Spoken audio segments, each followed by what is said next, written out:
Hi, today is November 10th, 2023, and here are my poems for the day. The first one is poem number 1800 for the year Earthrise.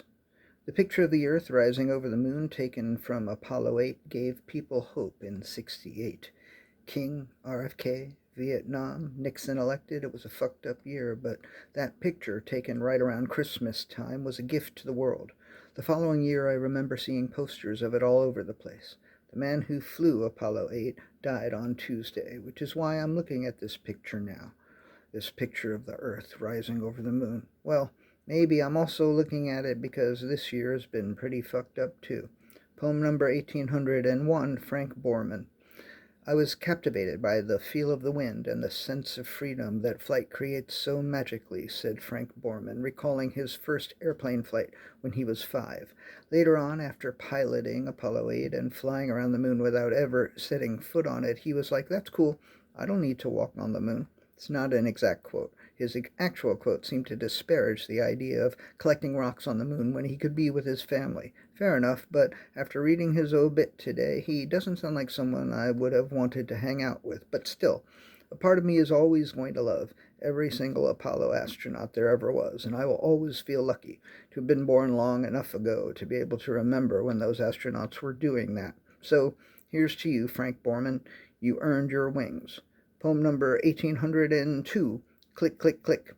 The post office would be so quiet and the wait on the line not nearly so unpleasant were it not for the click, click, click of someone typing on their phone. The user of the phone either opted to turn the sound on or doesn't know how to turn it off. Click, click, click, click, click, click, click, click, click. It would be like a library in here, or I could pretend like I was a monk on a silent retreat, were it not for the click, click, click, click, click, click, click, click, click. The click, click, click, click, click, click, click, click, click, click, click, click, click, click, click. I could fill a page with clicks, and that still wouldn't really be enough. And this happened 3 hours ago. It barely even bothers me anymore. In fact, if I hadn't started to write about it while waiting on the line, or if I had decided to abandon this poem, I probably would have forgotten all about the click, click, clicks by now. I don't know about you, but I think I owe myself an apology. Poem number 1803, The Gardener.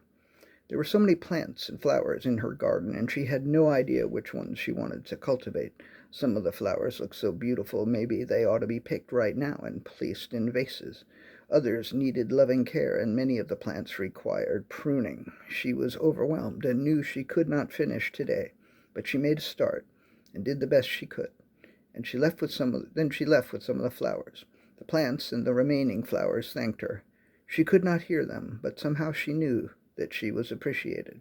The last poem of the day, poem number 1804, To Have and to Hold.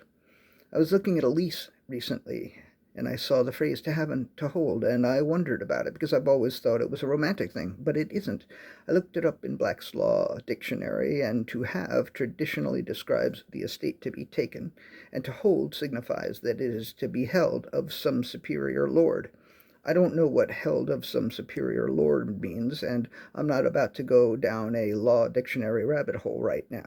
I've annoyed myself enough today with all of those clicks. So I am just going to have it and hold it right there. All right, that's it. Thank you. I appreciate you.